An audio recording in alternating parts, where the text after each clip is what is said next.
ఇట్లా చాలా ఏళ్ళు అవుతుంది మీరు పార్టీలో ఉండి, ఎప్పుడన్నా ఇట్లా గల్లా ఎగరేసుకుని తిరిగే పరిస్థితి వచ్చిందా?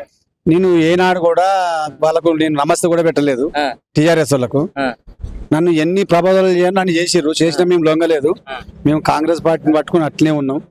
ఆ ఉన్నదానికి ఇప్పుడు గుర్తింపు ఉన్నది నాకు.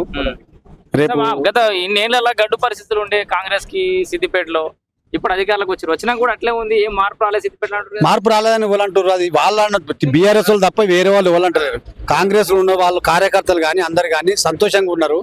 వాళ్ళకు సాధ్యనంత వరకు సాయం చేస్తున్నారు. ధైర్యంగా ప్రజలలో తిరిగే పరిస్థితి ఉందా?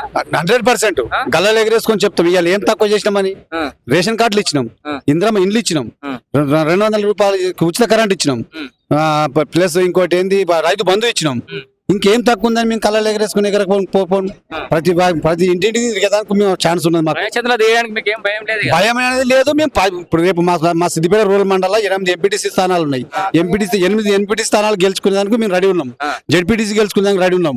స్థానిక సంస్థల సర్పంచులు గెలుచుకునే 14 గ్రామ పంచాయతీలు ఉన్నాయి. ఇప్పుడు 14 గ్రామ పంచాయతీలలో మేము జెండా ఎగరేస్తున్నాం. ఎంత ధైర్యం ఎడికెళ్ళి వచ్చే కేసీఆర్ ఇలాకా, హరీష్ రావు ఈ రాశి ఏలాగా అంటే రేవంత్ రెడ్డి ప్రభుత్వంలో చేసిన అభివృద్ధి కార్యక్రమాలతో ప్రజలు బయటకు వచ్చారు. ఇప్పుడు దానికి గల్లలు ఎగరేసుకుని చెప్పేంత రోజులు వచ్చినాయి. ఇవాళ మేము ఖచ్చితంగా 100% మేము స్థానిక సంస్థలు కాంగ్రెస్ జెండా ఎగరేసేదానికి రెడీ అట్లా ఉండొచ్చు, కానీ సిద్దిపేటలో అసలు వాతావరణం లేదేమో అని ఎవరు అంటారు? చెప్పేటోళ్ళు ప్రెస్ వాళ్ళకి చెప్తారు. ఎవరు అన్ని మీడియా సోషల్ మీడియాలో ప్రచారం తప్ప ఒకళ్ళు రమ్మను ఏ ఊరికన్నా పోమ్మను కాంగ్రెస్ గురించి ఎవరైనా నెగిటివ్ మాట్లాడితే దానికి నేను రావన్నా రాండి. మీరు ఏ ఊరికి వస్తారో రాండి. ఏ ఊరికాడైనా మీకు మేము నెగిటివ్ జనాలు మాట్లాడతారు ధైర్యంగా బయటకు వచ్చి రమ్మని మీరు పెట్టండి సార్. ఒకసారి పెడితే మీకు అర్థమైతే కదా. సిద్దిపేటలో కూడా అన్ని సంక్షేమ పథకాలు అందుతున్నాయి, అంతని బరాబరి అందుతున్నాయి. బరాబరి అందరికి ఇస్తున్నాం.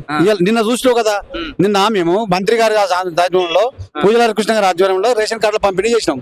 ఇలా కొండ పూజ ఫంక్షన్ హాల్లో మీకు చూసినంత మందంలో ఎవరైనా వ్యతిరేకం మాట్లాడిరా?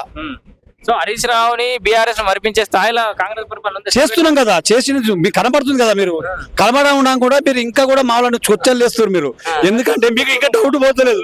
మీ డౌట్ అనేది ఇంకా హరీష్ రావుతో మాయలనే ఉన్నారు. మీరు ఇంకా హరీష్ రావు మాయలనే ఉన్నారు కాబట్టి మీ మాయలు తొలగించుకోండి. మీరు ఎంతసేపు అప్పులు చేసిపోయినా ఆయన మీద నెట్టేసుకుంటే 2 ఏళ్ళు అప్పులైనా నెట్టేసుకుంటే మేము ఎవరికైనా తక్కువ చేసినామా?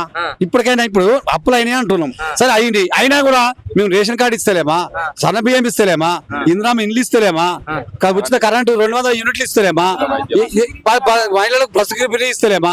ఇప్పుడు ఏం తక్కువ ఉందని ఇస్తే మేము అప్పులు ఉన్నాయని కూడా మేము ఇస్తున్నాం. రైతులు ఇబ్బంది పడుతున్నాడు కదా. రైతులు